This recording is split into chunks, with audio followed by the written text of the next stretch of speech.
Yes Kamal Sahab ji, mind blowing, you are very sexy, आज good looking. और आज मैडम भी काफ़ी अच्छे मूड में, बाहर भी डॉल लग रही है मैडम। आज इनका बर्थडे है, तो आप क्या कहना चाहेंगे आज? मैं इनको विश करना चाहूँगा इनके बर्थडे के लिए, इसी तरह से बर्थडे मनाती रहे, खुश रहे, तंदुरुस्त रहे, आबाद रहे। और काफ़ी टाइम है सर, आप बॉलीवुड से काफ़ी दूर से हैं, मगर आज आप कभी कभी नज़र आते हैं, मगर आपकी बातें बहुत मीडिया में छाई रहती हैं। बहुत बहुत शुक्रिया। तो अभी कुछ नया प्रोजेक्ट है आपका, क्या प्लानिंग चल रहा है, कुछ बताएंगे सर आप? अभी तो कुछ नहीं है, जब कुछ होगा तो आप लोगों को पता चल ही जाएगा। सर जैसे कि हाल ही में दिनेश भाई को 15 साल कंप्लीट हो गए जी। और क्या कहने लगा इसका आगे का सीक्वल लोग देख पाएंगे? हाँ, ऐसा बहुत लोग बोलते हैं कि भाई सभी फिल्मों का सीक्वल बन रहा है तो मुझे भी बनाना चाहिए। कभी कभी मैं सोचता हूँ कि बना दूँ, फिर सोचता हूँ कि कहीं फिल्म अच्छी ना बनी तो फिर लोग गालियाँ भी बहुत देंगे, तो इसलिए फिर रुक जाता हूँ कि ना बनाऊँ। तो अभी मुझे लगता है, ऐसा लगता है कि चलो बना ही देते हैं, जो होगा देख लेंगे, खत्म। आपने हाल ही में अनाउंसमेंट किया था कि कौन सी फिल्म पे आप काम कर रहे हैं, क्या कर रहे हैं थोड़ा कुछ? वो बड़ी फिल्म है, छोटी फिल्म नहीं, बड़ी फिल्म है और 100 करोड़ के बजट की फिल्म है। लेकिन जब तक ऑफिशियली कुछ नहीं होता, उम्मीद कर रहे हैं कि समझो दिसंबर में ऑफिशियली अनाउंसमेंट हो जाएगा। इस दफ़ा जब अनाउंसमेंट होगा तो आप लोगों को पता चल जाएगा।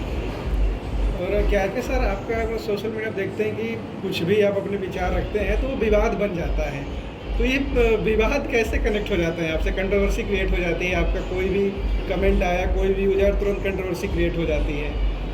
एक्चुअली पता नहीं, ये तो मेरी समझ में नहीं आता। मैं तो नॉर्मल सी बातें कहता हूँ, लेकिन लोगों को लगता है कि जो मैं कहता हूँ बहुत स्ट्रांग है और लोगों को बुरा लगता है।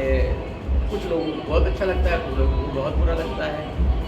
तो अब उसमें मैं कुछ कह नहीं सकता, क्योंकि मैं तो जो कहना चाहता हूँ वही कहता हूँ। मैं ऐसा सोच के तो नहीं कहता कि भाई इसकी कंट्रोवर्सी होगी और लोग इसको कंट्रोवर्शियल मान लेंगे, लेकिन लोग मान लेते हैं तो मैं क्या कह सकता हूँ, क्या कर सकता हूँ। अभी आपने हाल ही में कही, अभी जस्ट कह दिया कि आप सोच के नहीं बोलते हैं, क्या कहना जब रहेगा मेरे पास एक काम टू सलमान खान, तो आप उनको बुलाओ करके बोल देते हो, तो क्या ये सोच के होता है या बिना सोचे? क्या क्या बोल देता हूँ?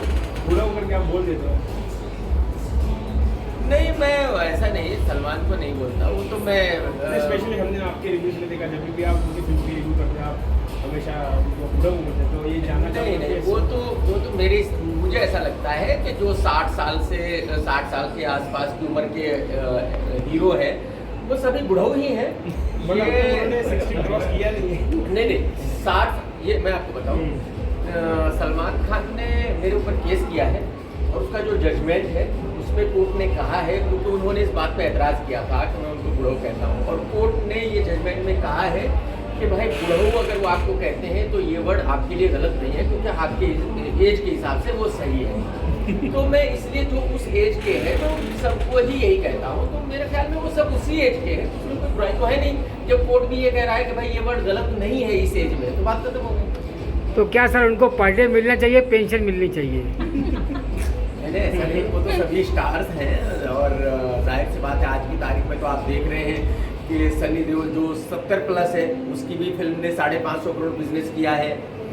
शाहरुख खान साहब तो छाए हुए हैं, उनकी फिल्म ने तो 600 करोड़ प्लस का बिजनेस किया है। तो जाहिर सी बात है अगर बुढ़ापे में भी इतना कुछ हो रहा है तो फिर पेंशन की कहाँ से बात आ सकती है? मगर आप लोगों को अपने लोग आप अपने लोगों को, बॉलीवुड को लोग एक देवानंद की तरह गाइड करते हैं, जो एक सत्य होता है, मगर लोगों को कुछ कड़वा लग जाता है। तो ये आपके अंदर फीलिंग कैसे आती है, क्या सोचते हैं आप बॉलीवुड के लिए? नहीं ऐसा नहीं है। उसका रीज़न सिर्फ इतना सा है कि मैं बॉलीवुड को जानता हूँ, मैं अंदर से जानता हूँ। तो बाकी के लोग हैं वो बेचारे कभी उनसे मिले हैं या थोड़ा बहुत जानते हैं या जो खबरों में पढ़ लेते हैं उतना जानते हैं, तो मेरी तरह कोई जानता नहीं है अंदर तक। तो उसकी वजह से जो मैं अंदर की बात कहता हूँ वो जाहिर सी बात है उनको पता है कि मैं क्या कह रहा हूँ, तो थोड़ा सा वो उनको कड़वा तो लगता है, बुरा तो लगता है, बात तो सही है। लेकिन मैं आपको ये बता दूं कि बॉलीवुड में ऐसा कोई आदमी नहीं है, वो बड़ा हो छोटा हो, जो मेरे टच में नहीं है। शायद बस उनको इतनी मतलब ये है कि भाई वो सामने आकर मीडिया के सामने आकर या लोगों के सामने आकर मुझसे मिलना नहीं चाहते। लेकिन ऐसा कोई नहीं है जो मुझसे बात ना कर रहा हो, जो मेरे टच में ना हो, तो ठीक है, मेरे हिसाब से करेक्ट है। बॉलीवुड के लिए सर क्या शुभकामनाएं देना चाहेंगे आप? किसके लिए? बॉलीवुड के लिए। बॉलीवुड आज के का लिए, बॉलीवुड देखो, बॉलीवुड से ही तो हम सब हैं, आप भी बॉलीवुड से हैं, हम भी बॉलीवुड से हैं, सब लोग बॉलीवुड से ही हैं। बॉलीवुड चलेगा तो सबकी रोजी रोटी चलेगी, तो जाहिर सी बात है ऊपर वाला करे कि बॉलीवुड इसी तरह चलता रहे, बड़ी बड़ी हिट फिल्में आती रहे, तो अच्छा है सबके लिए। अच्छा अम्बिका जी, आज बॉस आए हैं और इनको कैसे आपने पकड़ लिया? ये तो मिलते भी नहीं है। हाँ, और आप आज का बर्थडे है तो आपके बारे में बॉस कमल जी के बारे में कब बोलिएगा, क्या आप कहना चाहेंगे? एक्चुअली बहुत सरप्राइजेस सर आए and I really want to thank you for coming. Actually मैंने भी सुना था कि सर नहीं आते, but thank you so much sir, thank you so much for coming and it's a pleasure for me. Thank you. मतलब आपने आपके आंसर में आपने बता दिया कि वो स्टार है। एक तरफ से आप स्टार भी बोलते, एक तरफ से बुढ़ो जैसे शब्द की आप कोशिश करो। दूसरी चीज और दूसरी चीज करने के लिए आप रिव्यूज करते हैं। नहीं, लेकिन आपको देखिए, मुझे आप ये बताइए, अगर मैं एक खराब फिल्म को खराब कहता हूँ तो वो भड़ास कैसे हो सकती है? वो प्रॉब्लम क्या है कि हर एक्टर के कुछ ना कुछ बहुत ज़्यादा फैन हैं और उनकी फिल्म कितनी भी खराब हो, उनके लिए वो ब्लॉकबस्टर फिल्म है, उनके लिए उस फिल्म को अच्छा ही कहा जाना है। अगर मैं उसको अच्छा नहीं कहता तो उनके लिए वो भड़ास है।